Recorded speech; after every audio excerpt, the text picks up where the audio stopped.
నమస్తే, welcome to వార్తలు వాస్తవాలు. నేను సురేష్ గట్ట. ఈరోజు వచ్చినటువంటి ప్రధానమైనటువంటి పత్రికల్లోని వార్తలు మనం గమనించినట్లయితే ముందుగా నమస్తే తెలంగాణ వచ్చినటువంటి వార్తలు మనం చూసుకున్నట్లయితే బ్యానర్ ఐటమ్గా చూడొచ్చు. ఇదైతే బాంబర్ది గుప్పిట సింగరేణి అంటూ కూడా బ్యానర్ ఐటమ్ మనం ఇక్కడ క్లియర్ కట్గా చూడొచ్చు. నిబంధనలకు పాతర కోట్లు కొల్లగొట్టే జాతర అంటూ కూడా సబ్ టైటిల్ వార్త చూడొచ్చు. మొత్తంగా సింగరేణి వ్యవస్థనే చెరబెట్టే దందా, అలాగే ఆయన చెప్పిందే వేదం, వినకుంటే అంతే సంగతులు అంటూ కూడా క్లియర్ కట్కి ఇక్కడ వార్తను చూడొచ్చు. పైగా డిస్క్వాలిఫై చేయిస్తానంటూ బెదిరింపులకు పాల్పడుతున్నారంటూ కూడా వార్తను చూడొచ్చు. తన అనుయాయులకే సైట్ విజిట్ సర్టిఫికేట్ ఇస్తున్నారు అంటూ కూడా వార్త చూడొచ్చు. సదరు నేత అడుగులకు మడుగులొత్తిన అధికారులు, ఏదైతే అధికారులు కొంతమంది వాళ్ళ అనుయాయి నేతలకే సర్టిఫికేట్లు ఇస్తున్నారనే ఆరోపణలు వెలువెత్తుతున్నాయి. బామర్ది ఆగడాలకు గత సీఎండీ అండదండలంటూ కూడా వార్త చూడొచ్చు. కొత్తగా సైట్ విజిట్ సర్టిఫికేట్ నిబంధనలకు అడ్డు చెప్పిన డైరెక్టర్ను తప్పించిన వాయినం కూడా చూడొచ్చు. మాన్యువల్స్ మార్పులో నిబంధనలకు పాతర, ముఖ్యనేత బాంబర్ది ఆదేశాలతో హైదరాబాద్లోని గెస్ట్ హౌస్ కేంద్రంగా ఓ అధికారి దందాలు కొనసాగుతున్నాయంటూ కూడా ఇక్కడ మనం వార్తను చూడొచ్చు. ఏదైతే సింగరేణి స్కామ్పై కిషన్ రెడ్డి ఇటు మౌనం వహిస్తున్నారంటూ కూడా ఇక్కడ ఇంకొక వార్త చూడొచ్చు. ఏదైతే అధికారులతో ఉన్నత స్థాయి సమీక్షా సమావేశంలో టెండర్లు రద్దు అంశాన్ని పట్టించుకొని కేంద్ర మంత్రి అంటూ కూడా ఇక్కడ వార్త చూడొచ్చు. దీంట్లోకి కొంచెం డీటెయిల్గా వెళ్లే ప్రయత్నం మనం చేద్దాం. సింగరేణిలో కాంగ్రెస్ ముఖ్యనేత బాంబర్ది భాగవతం ఒక్కొక్కటిగా బయటపడుతున్నది. తీగలాగితే డొంకంతా కదులుతున్నది. సింగరేణి గనుల టెండర్లలో సైట్ విజిట్ విధానాన్ని అమల్లోకి తేవడంలో కాంగ్రెస్ ముఖ్యనేత బాంబర్ది కీలక పాత్ర పోషించినట్టు కార్మిక సంఘాలే చెబుతున్నాయి. ఈ విధానంలో టెండర్ వేసినటువంటి సంస్థలు సైట్ మీదికి వచ్చి సైట్ విజిట్ సర్టిఫికేట్ కోసం దరఖాస్తు చేసుకుంటే అడ్రస్ ఆధారంగా ముఖ్యనేత బాంబర్ది అనుచరులు బెదిరింపులకు దిగి అక్కడి నుంచి తరిమేశారని స్పష్టం చేస్తున్నాయి.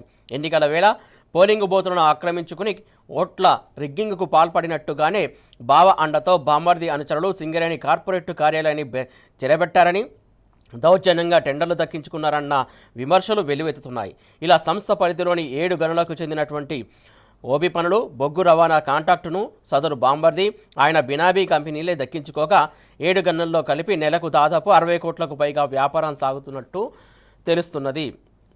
ఏదైతే కోల్మాల్ సంబంధించి మనం రోజు చూస్తున్నాం, మొత్తానికి నిరాధార వార్తలు రోజు కనబడుతున్నాయి. దానికి సంబంధించి రోజుకు ఒక అంశం వెలుగులోకి వస్తున్నటువంటి అంశం మనం క్లియర్ కట్గా చూడొచ్చు.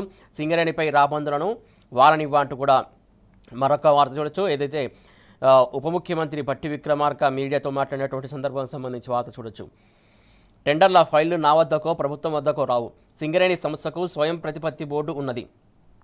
ఇందులో రాజకీయ జోక్యానికి తావు ఉన్నదంటూ కూడా బుకే ఇచ్చే ప్రయత్నం. హరీష్ లేఖ రాస్తే టెండర్లు కాంట్రాక్టులపై విచారణ, నువ్వు రాసింది తప్పు అని తిరిగి రాయి రాధాకృష్ణ అంటూ కూడా ఏదైతే చెప్పినటువంటి సందర్భం సంబంధించి వార్త చూడొచ్చు. 9E టెండర్ మరొక వార్త చూస్తున్నాం. హరీష్ రావు స్పందించినటువంటి అంశం.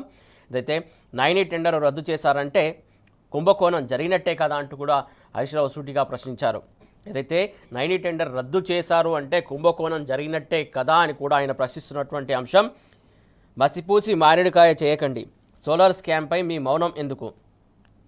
రేవంత్ బామర్ది కోసమే ఈ తంత్రాంగం అంతా జరుగుతుంది కాదా, వాస్తవం కాదా, మీరు సమాధానం చెప్పాలంటూ కూడా హరీష్ రావు ప్రశ్నిస్తున్నారు.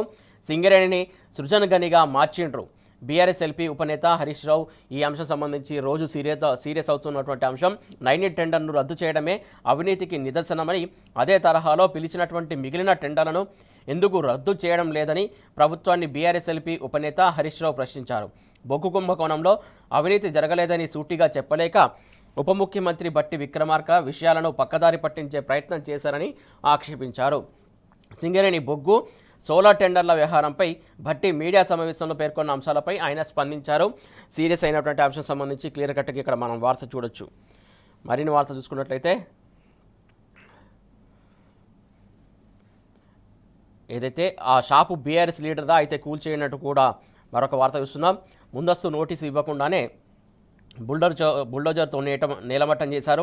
వరంగల్లో బల్దియా దౌర్జన్యకాండపై వెల్లువెత్తిన విమర్శనంటూ కూడా మరొక వార్త చూస్తున్నాం. ప్రతిపక్ష నేతలపై ఎందుకింత కక్ష అంటూ కూడా ఆర్ఎస్పీ ఫైర్ అయినటువంటి సందర్భం సంబంధించి ఇక్కడ వార్త చూడొచ్చు. మరొక వార్త చూసుకున్నట్లయితే నమస్తే విలేకరిపై కాంగ్రెస్ గుండాల దాడి జరిగింది. అయితే కాంగ్రెస్ నాయకుల దాడిలో గాయపడిన మహబూబాబాద్ జిల్లా గార్ల నమస్తే తెలంగాణ విలేకరి సోమయ్య అంటూ కూడా ఇక్కడ చూడొచ్చు. కాంగ్రెస్కు ఎమ్మెల్యేకు వ్యతిరేకంగా వార్తలు రాస్తావా అంటూ సోమయ్యపై దౌర్జన్యం దిగారు. ఫిర్యాదిస్తున్న క్రమంలో గార్ల ఠాణాలో మరోసారి రెచ్చిపోయిన అధికార పార్టీ నేతలు, రిపోర్టర్పై దాడిని ఖండించిన బీఆర్ఎస్ నేతలు వెంటనే బాధ్యులను అరెస్ట్ చేయాలని డిమాండ్ చేశారు. రైట్, ఇక మరొక వార్త చూసుకున్నట్లయితే పొలాలు బీరుకు నీరు, పంటలు పాతర, బ్రూవరీలకు సరఫరా అంటూ కూడా మరొక వార్త చూస్తున్నాం. ఏదైతే పొలాలకు బీరుకు నీరు అంటూ కూడా వార్త చూస్తున్నాం. మరమ్మతుల కోసం సింగూరు ప్రాజెక్టు ఖాళీ అవుతుంది. సాగునీటికి ప్రత్యామ్నాయం చూడాలని 3 నెలల కిందటే టెక్నికల్ కమిటీ సూచించింది. ఇప్పటికీ ప్రణాళికలు రూపొందించిన ప్రభుత్వం 1800 గ్రామాలకు పొంచి ఉన్న తాగునీటి గోస అంటూ కూడా ఇక్కడ క్లియర్ కట్గా చూడవచ్చు. ఏదైతే క్రాప్ హాలిడే ప్రమాదంలో 1.6 లక్షల ఎకరాలు ఉంది. హైదరాబాద్కు నీటి కష్టాలేనంటున్న జలమండలి, ఏదైతే జలమండలి అంశం సంబంధించినటువంటి హైదరాబాద్కు నీటి కష్టాలు తప్పవంటూ కూడా హెచ్చరిస్తున్నా కూడా ఇక్కడ అధికారులు పట్టించుకున్నటువంటి అంశం. సింగూరు డ్యాంపై ఆధారపడ్డ 6 బీరు కంపెనీలు, ఏదైతే 6 బీరు కంపెనీలకు సంబంధించి మాత్రం ఆ బీరు కంపెనీలకు మాత్రం వాటర్ సప్లై అవుతుంది.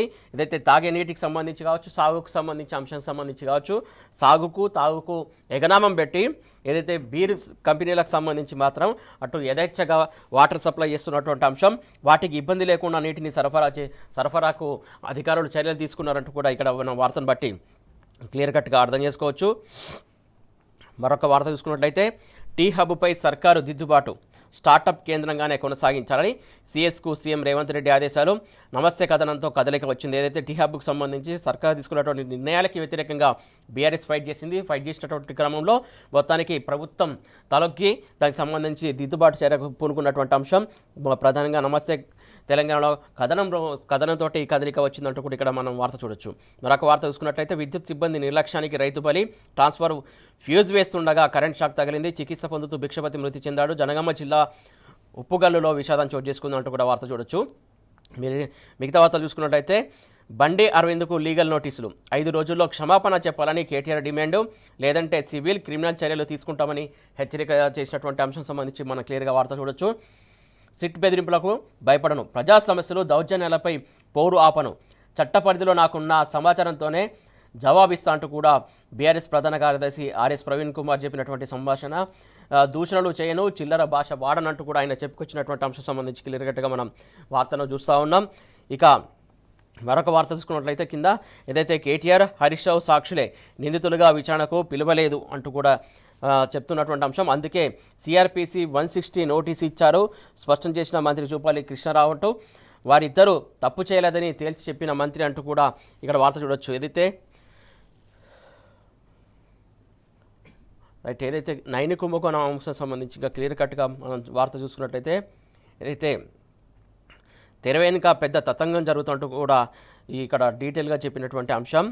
నిజానికి ఎన్ఐటీలో సైట్ విజిట్ సర్టిఫికేట్ నిబంధన చేర్చడానికి ఆ సమయంలో ఉన్నటువంటి ఓ డైరెక్టర్ నిరాకరించినట్టు తెలుస్తున్నది. అది మంచి పద్ధతి కాదని, తద్వారా ఓపెన్ టెండర్లకు కూడా ఇబ్బంది అవుతుందని, కొంతమంది బిల్డర్లకు మాత్రమే అవకాశం కల్పిస్తే అదనపు ధరలు వేస్తారని, తద్వారా సింగరేణి భారీగా నష్టపోవాల్సి ఉంటుందని పేర్కొంటూ అడ్డుపడినట్టు తెలిసింది. అయితే తమ పంతాన్ని